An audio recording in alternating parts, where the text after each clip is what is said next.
നമസ്കാരം, ഞാൻ ബ്രിജേഷ്. സ്വാഗതം കരിയർ പാത്വേ എന്ന യൂട്യൂബ് വീഡിയോസിലേക്ക്. കോട്ടയംകാരൻ ജോസ് ഒരു ഇൻ്റർവ്യൂവിനാണ് എറണാകുളത്ത് ചെയ്യുന്നത്. ഒരു ഹോസ്പിറ്റാലിറ്റി കമ്പനിയുടെ പ്രിമൈസസിൽ ചെന്നു. അദ്ദേഹം ഇൻ്റർവ്യൂ റൂം കണ്ടുപിടിച്ചു. അവിടെ അധികം ആരെയും കണ്ടില്ല. അവിടെ അല്പസമയം ഇരുന്നപ്പോൾ അദ്ദേഹം ഒരു കാര്യം ശ്രദ്ധിച്ചു. അതിനടുത്തുള്ള ചില മുറികളിൽ അനാവശ്യമായി ഫാനുകളും ലൈറ്റുകളും പ്രവർത്തിച്ചുകൊണ്ടിരിക്കുകയാണ്. അദ്ദേഹം ഇരുന്നതിനടുത്തായി ഒരു ടാപ്പിലൂടെ വെള്ളം അല്പാൽപമായി ഒഴുകിപ്പോകുന്നുണ്ട്. അവിടുത്തെ ടേബിളിലൊക്കെ വളരെ അലക്ഷ്യമായിട്ട് കുറേ പത്രമാസികൾ കിടപ്പുണ്ട്. അപ്പോഴാണ് അദ്ദേഹം തൻ്റെ കർക്കശക്കാരനായ പിതാവിൻ്റെ മുഖം ഓർത്തത്. പിന്നെ ഒന്നും ആലോചിച്ചില്ല. എഴുന്നേറ്റ് പോയിട്ട് ഈ വെള്ളം അതിൻ്റെ ടാപ്പ് അടച്ചു. ഈ ഫാനുകളൊക്കെ അനാവശ്യമായത് ഓഫ് ചെയ്തു. ആ പത്രമാസികളൊക്കെ അടുക്കി അവിടെ വയ്ക്കുകയും ഉണ്ടായി.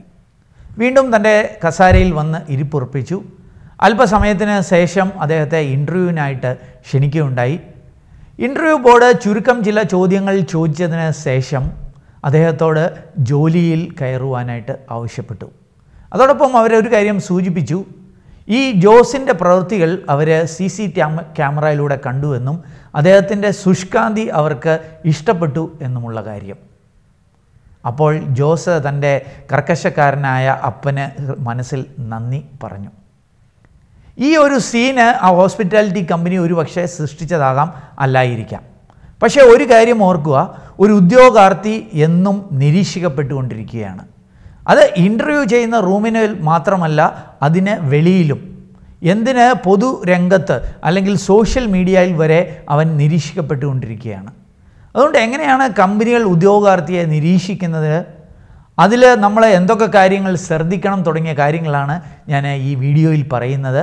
ഈ വീഡിയോ നിങ്ങൾ പൂർണ്ണമായിട്ട് കേൾക്കുക. കേട്ടതിന് ഇഷ്ടപ്പെട്ടാൽ ഒന്ന് ലൈക്ക് അടിക്കാൻ മറക്കല്ല. കൂട്ടുകാരുമായിട്ട് ഷെയർ ചെയ്യുക. ഈ വീഡിയോ ചാനൽ നിങ്ങൾ ഇതുവരെ സബ്സ്ക്രൈബ് ചെയ്തിട്ടില്ലെങ്കിൽ ഈ വീഡിയോയുടെ താഴെയുള്ള സബ്സ്ക്രൈബ് എന്ന റെഡ് ബട്ടണിൽ ക്ലിക്ക് ചെയ്യുക. അതിനുശേഷം ലഭിക്കുന്ന ബെൽ ബട്ടൺ കൂടി എനേബിൾ ചെയ്യുക. അങ്ങനെയാണെങ്കിൽ ഇതേപോലെയുള്ള വീഡിയോകൾ ലഭിക്കുന്ന അപ്ലോഡ് ചെയ്യുന്ന മുറയ്ക്ക് നിങ്ങൾക്ക് നോട്ടിഫിക്കേഷനായിട്ട് ലഭിക്കും. എൻ്റെ വാട്സാപ്പ് ജോബ്സ് ഗ്രൂപ്പിൽ മെമ്പറായിട്ടില്ലെങ്കിൽ, അത് ആഗ്രഹിക്കുന്നുവെങ്കിൽ ഈ വീഡിയോയുടെ ഡിസ്ക്രിപ്ഷനിൽ അതിൻ്റെ ലിങ്ക് ഉണ്ട്. അതിൽ ക്ലിക്ക് ചെയ്ത് നിങ്ങൾക്ക് ജോബ്സ് ഗ്രൂപ്പിൽ മെമ്പറാകാം. തൊഴിലവസരങ്ങൾ അറിയുകയും ആകാം. വീണ്ടും സ്വാഗതം കരിയർ പാത്വേയിലേക്ക്.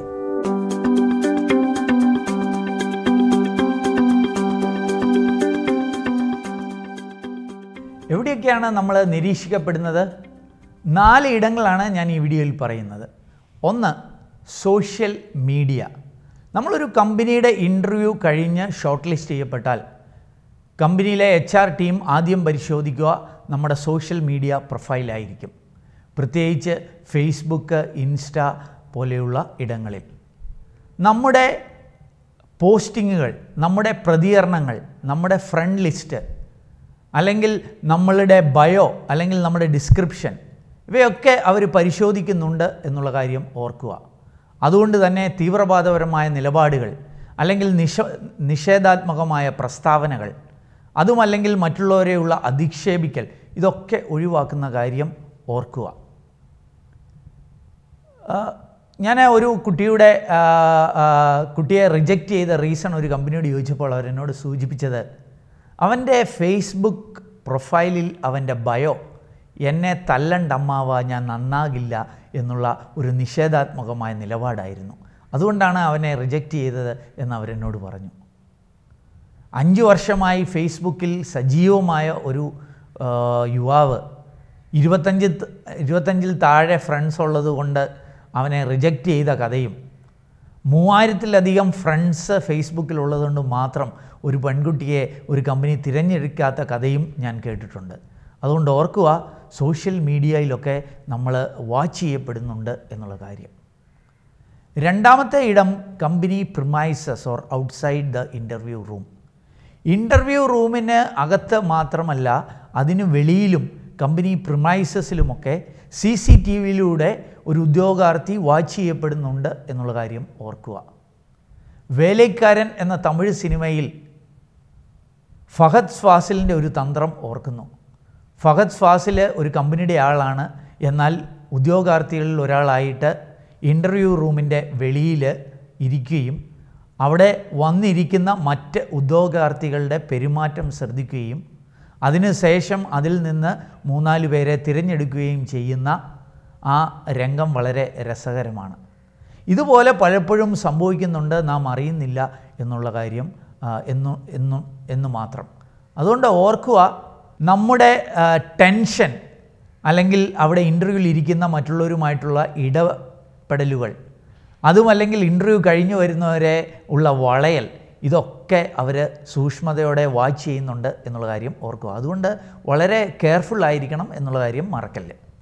മൂന്നാമത്തെ കാര്യം ബാക്ക്ഗ്രൗണ്ട് വെരിഫിക്കേഷൻ. നമ്മളൊരു കമ്പനിയിൽ ഷോർട്ട് ലിസ്റ്റ് ആയാൽ ആ കമ്പനി നമ്മുടെ ബാക്ക്ഗ്രൗണ്ട് പലപ്പോഴും വെരിഫൈ ചെയ്യാറുണ്ട്.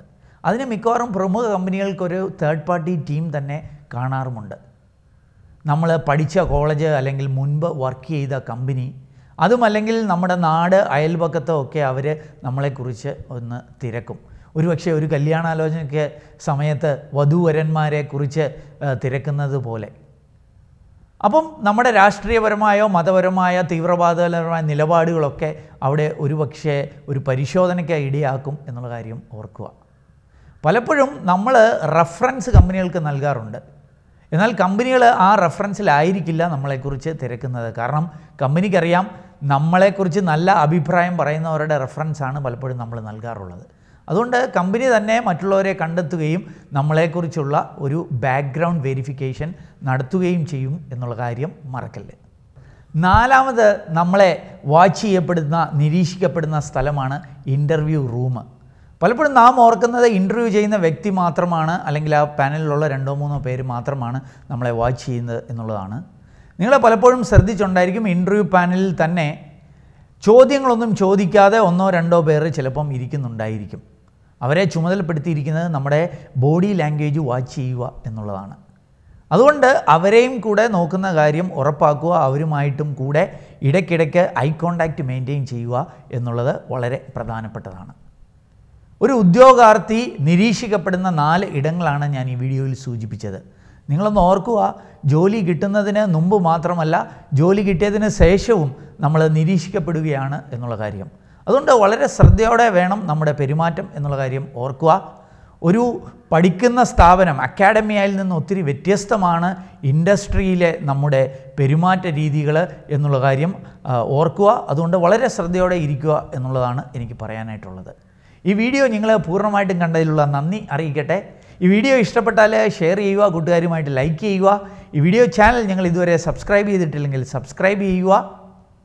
ഏറ്റവും ശുഭകരമായ ഒരു തൊഴിൽ നേർന്നുകൊണ്ട് നിർത്തട്ടെ. നന്ദി, നമസ്കാരം.